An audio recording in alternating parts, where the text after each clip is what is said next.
called The Busted Neon Loneliness. I drink overpriced Chardonnay in a Tenderloin joint that's all empty flash and hipster art strewn about steampunk walls. But I can't judge too harshly because I've run out of poems and pretty things to say. I've got nothing much left with which to poster paint the void. No defense against the day, other than to get drunk and walk the downtown streets with suicides and pretty girls. As ash from distant fires drifts down like snow, blanketing the busted neon loneliness of massage parlors and lotto machines. And there's a man on a stretcher on Post Street gasping for air, with his dirty belly hanging out. And in Chinatown, old men sit on crates, smoking outside the butcher shops, staring through the muddy years. And I breathe it all in like a sick perfume. The beautiful terror of it is the answer to everything. It makes me ashamed for every time I ever ask for anything, every time I ever thought to taint the hours with dreams of purpose.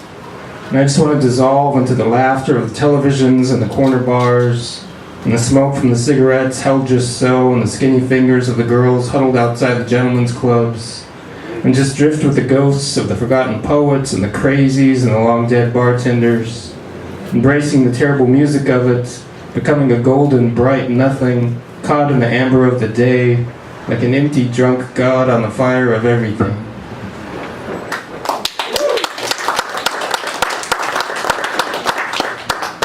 A lot of these are North Beach poems because I kind of, on the weekends, I'll kind of come around here and just sit and write, and just kind of, write down random crap that's happening around me. Like this one. Another afternoon beneath God's forgiving sun. Across the street, there's some old guys standing outside of Gino and Carlo.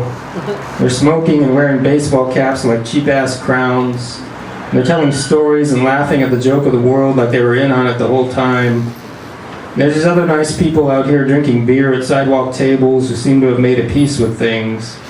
Two ladies next to me about my age talking and sharing a bottle of wine. Like everything wasn't falling apart around them. Like the air wasn't full of ash. Like evil wasn't winning. Like it was a perfectly pleasant afternoon beneath God's forgiving sun. And I curse whatever vanity it is rooted deep within me that keeps me thinking that the sufferings of myself and everything upon the earth is any of my goddamn business. Somebody already bore that cross and it didn't end well. Or maybe it did, depending upon what you believe. But I can never quite let it go.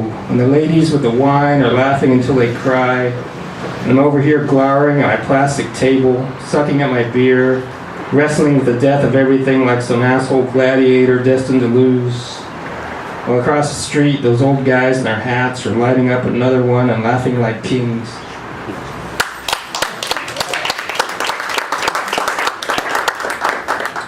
This is one I wrote for a friend and fellow poet Joe Pachinko, who passed recently.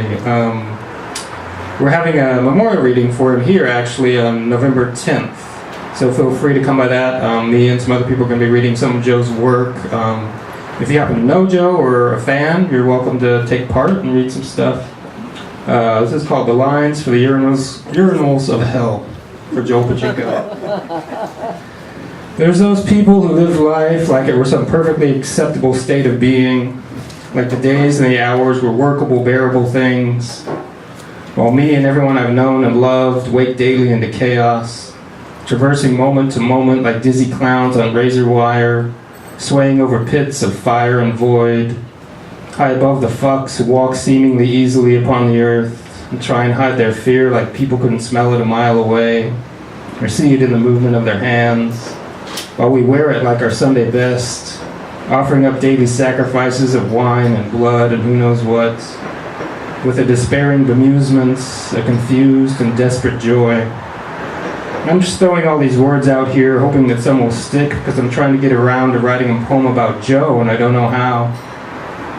Joe would stay up for days drinking whiskey, shooting shit, and cracking jokes with the saddest truths the dumbass world could muster. He knew the absurdity of our hours by name. He made friends with the madness and fire and wore it like a funny hat. They say there's no escape for anybody, but I think maybe if you have the force of will to choose your own madness and your own fire, maybe that is something. That's probably bullshit too. And the lines for the urinals of hell are twisting and endless. But hey, Joe, I managed to sneak in some shitty wine. Thank you. This is called Until the Ghosts Forget.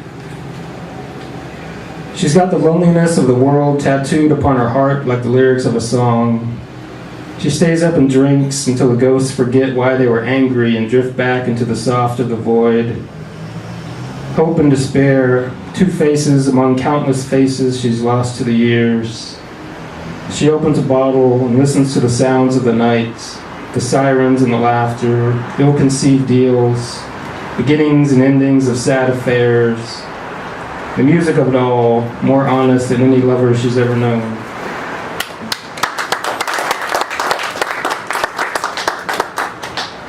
It's called Another Sunday at Vesuvio poem.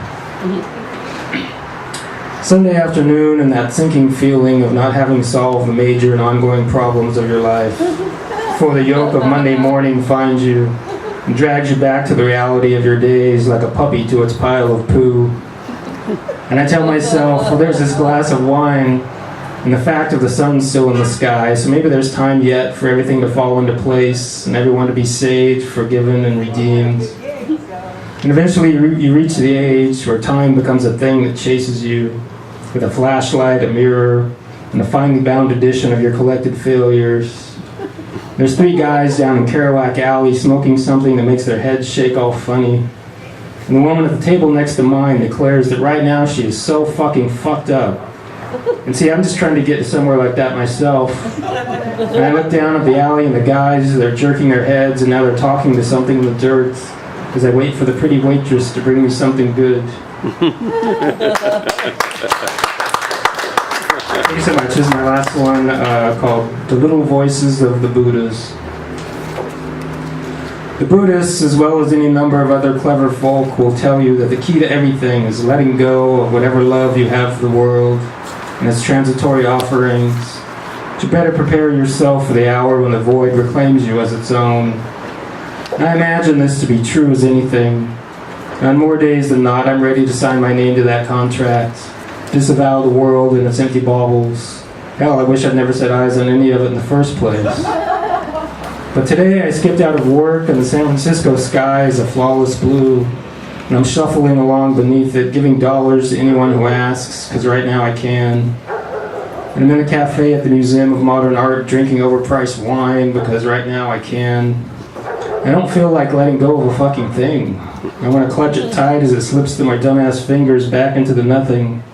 Because right now I'm very much in love with this wine and the sky, and the women milling about the museum with their skirts and dresses and their mouths and their legs, and their hair falling down upon their shoulders just so, as they gaze at the paintings of Edvard Munch and his fear and apprehension alive in those big swaths of color, gazing and trying hard to grasp whatever it is they're supposed to understand. All those colors and shapes full of lust and death, and they hear the little voices of the Buddhas saying, "You've had your time, let it go." But see, it's like this old record I've had for as long as I can remember. Scratch to hell, I don't really need to hear those songs ever again, and I should bring it by goodwill or just give it to the guy in the corner so he can sell it for $1 and get a beer or whatever. But fuck that, because it's 3 a.m., I've had some wine, and this sad old music still sounds as good as anything I've ever heard. So I put it on the machine and I turn it over again and again, and I'll sing and dance like a goddamn fool until somebody comes down and makes me stop. Thank you.